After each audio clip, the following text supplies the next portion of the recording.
A'udzu billahi minan nar wa min syarril kuffar wa min ghadabil jabbar.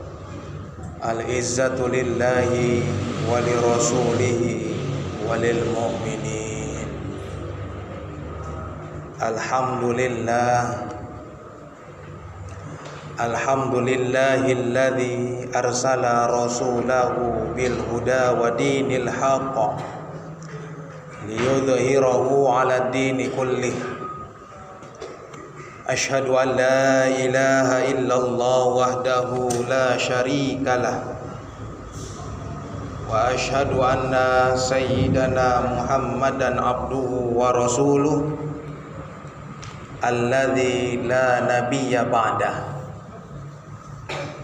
Allahumma salli wa sallim ala sayyidina Muhammad wa ala alihi wa sahbihi ajma'in. Amma ba'du, faya ayyuhan nas ittaqullaha haqqa tuqatih wa la tamutunna illa wa antum muslimun.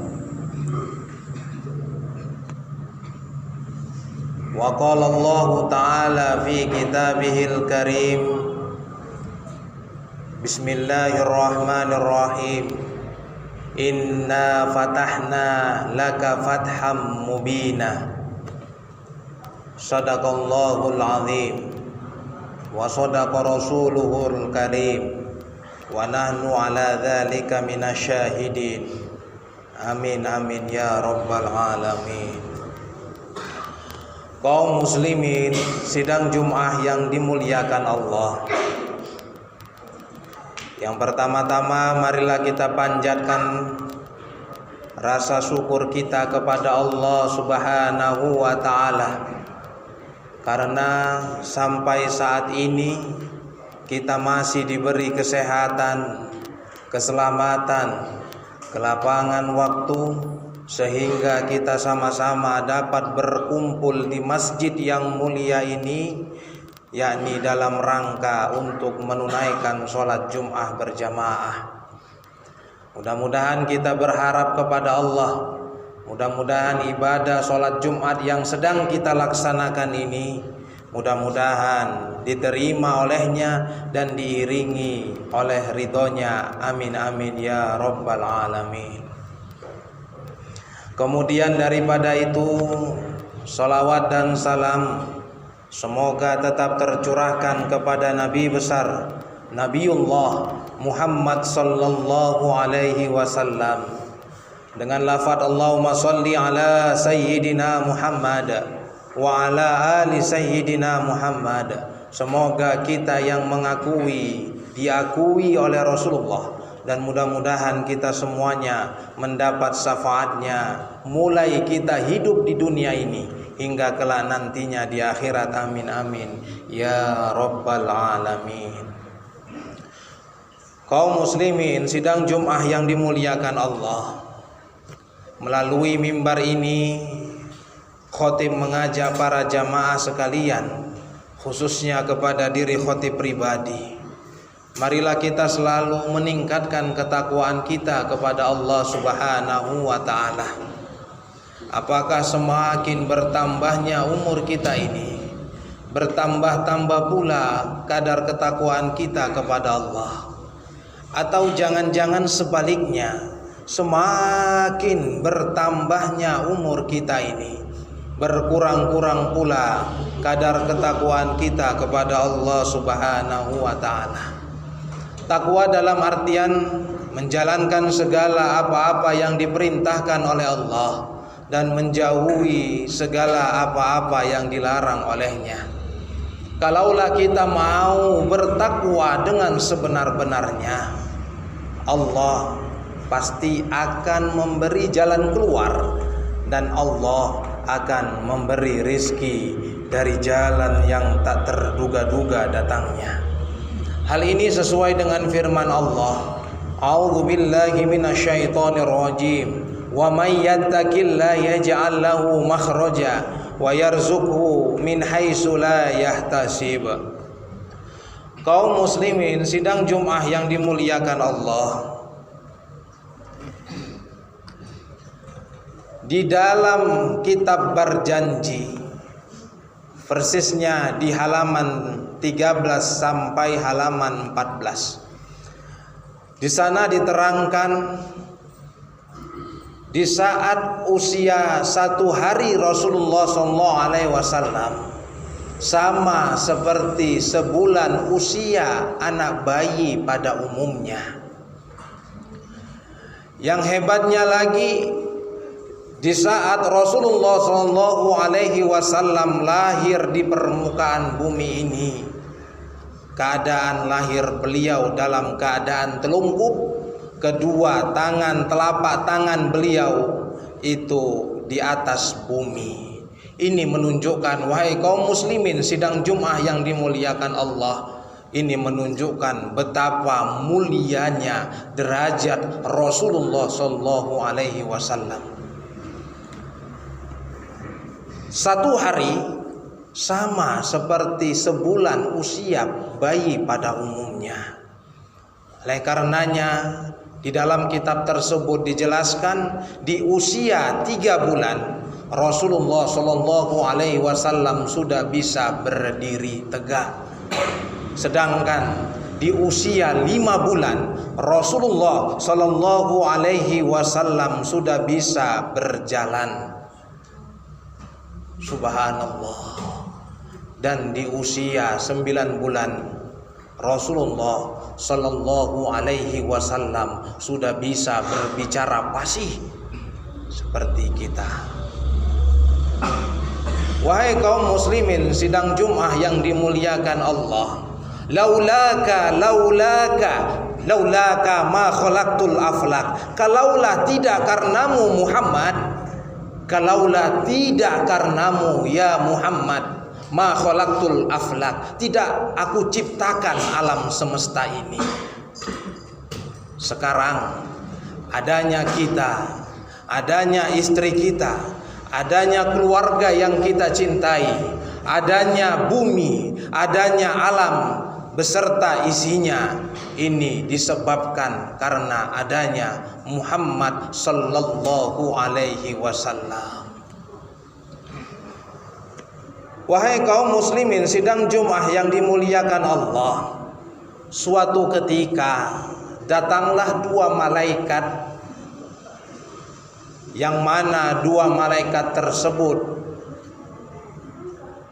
untuk membelah dada Rasulullah sallallahu alaihi wasallam. Akhirnya dada Rasulullah pun dibelah oleh 2 malaikat tersebut.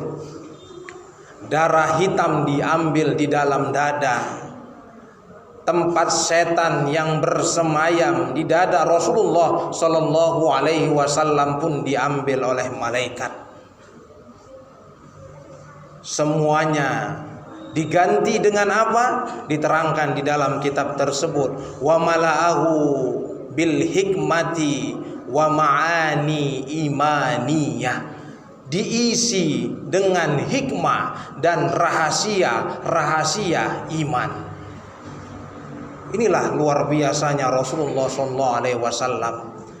Langsung dibedah dada Rasulullah dan diisi oleh hikmah dan rahasia-rahasia iman. Sekarang menjadi pertanyaan kita bersama, wahai kaum muslimin sidang Jumat yang dimuliakan Allah, siapa yang membelah dada kita? Rasulullah sallallahu alaihi wasallam dibelah dadanya oleh gurunya langsung dengan malaikat.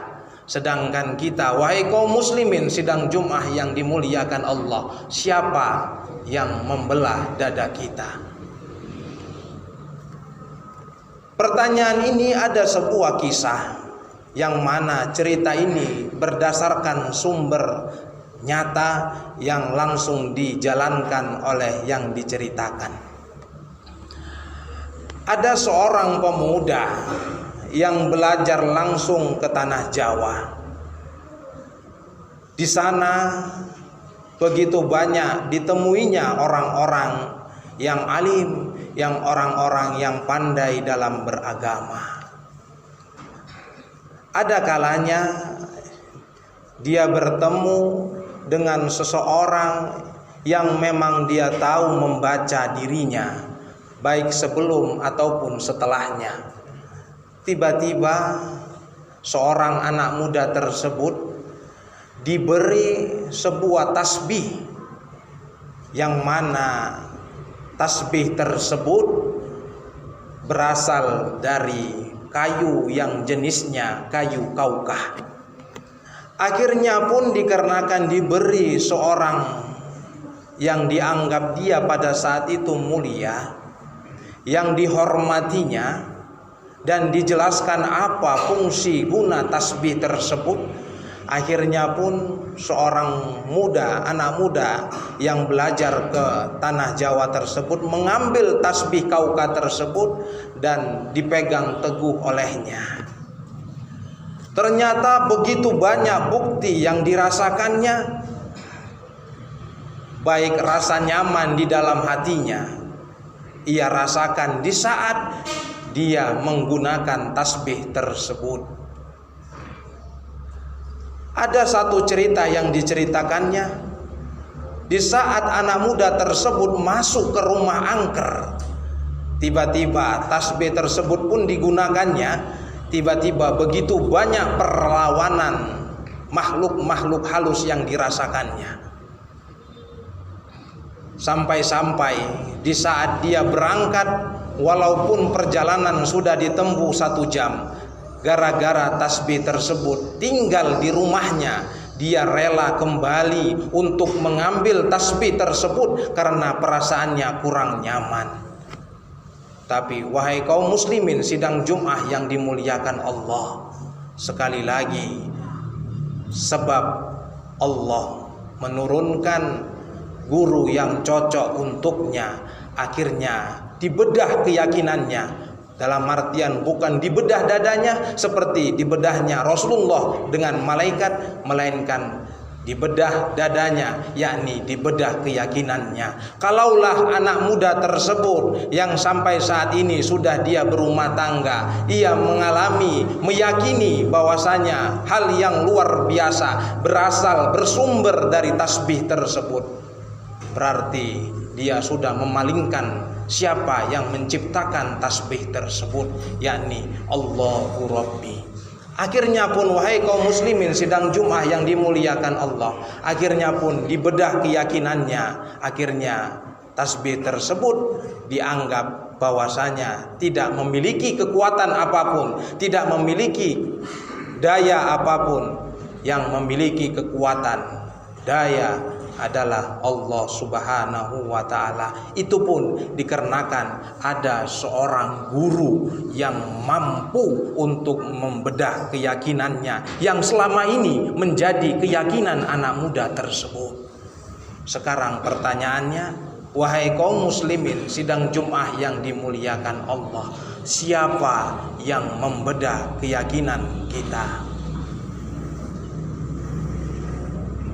Kalaulah kita berani membaca, mengambil suatu ilmu pengetahuan dari buku, dari YouTube, dari ustadz-ustadz terkenal yang kita dengarkan, terus siapa yang berani bertanggung jawab atas penyampaian tersebut? Siapa guru yang mampu berani bertanggung jawab dunia sampai akhirat? Ada sebuah cerita sejarah dan keluar yang namanya ilmu pengetahuan. Dari cerita tersebut anak muda tersebut mendapatkan cerita dan mendapat sejarah sekaligus mendapat ilmu pengetahuan. Luntur keyakinannya terhadap tasbih tersebut yang memiliki kekuatan, daya dan maha segalanya. Bukan tasbih tersebut melainkan Allah Subhanahu wa ta'ala.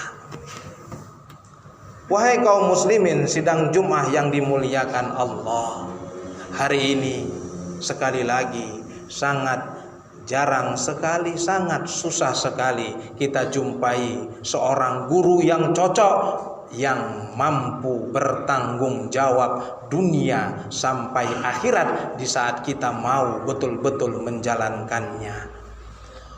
Untuk itu wahai kaum muslimin sidang Jumat yang dimuliakan Allah, begitu mulianya Rasulullah, sampai-sampai semua darah hitam, semua tempat setan yang bersemayam di dalam dada Rasulullah dibersihkan oleh malaikat, dibersihkan redaksinya dengan bisalji, dengan air es, kemudian diisi dengan hikmah dan rahasia-rahasia iman.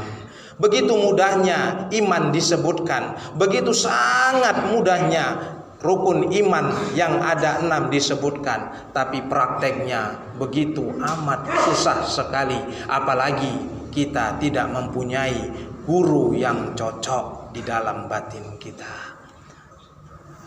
Wahai kaum muslimin sidang Jumat yang dimuliakan Allah, pertama, Rasulullah diutus di muka bumi ini bukan dikarenakan hal yang lainnya, melainkan Rasulullah Sallallahu Alaihi Wasallam diutus di muka bumi ini hanya perkara satu, yakni akhlakul karimah, seperti yang disabdakan oleh Rasulullah Sallallahu Alaihi Wasallam, innama buistu liutammima makarimal akhlak. Aku diutus di muka bumi ini hanya perkara satu, yakni perkara akhlakul karimah. Kita yang sudah merasa dekat kepada Allah, kita yang sudah merasa cinta kepada Rasulullah SAW, mari kita tumbuhkan akhlakul karimah pada diri kita masing-masing. Bagaimana kita mempunyai adab di saat beribadah, bagaimana kita mempunyai akhlak di saat kita bersahabat kepada sama sahabat,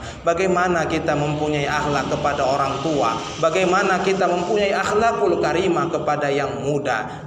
Dan itu semua sekali lagi kuncinya adalah harus kita mempunyai adab akhlakul karimah.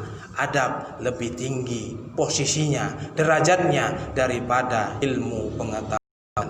Mudah-mudahan dari kisah yang sedikit ini, untuk memperingati waktu lahirnya Rasulullah SAW ini, bersumber dari kitab Berjanji halaman 13 sampai halaman 14 ini, mudah-mudahan menambah kuat keyakinan kita untuk selalu berbuat amal yang baik seperti yang dicontohkan oleh Rasulullah Sallallahu Alaihi Wasallam.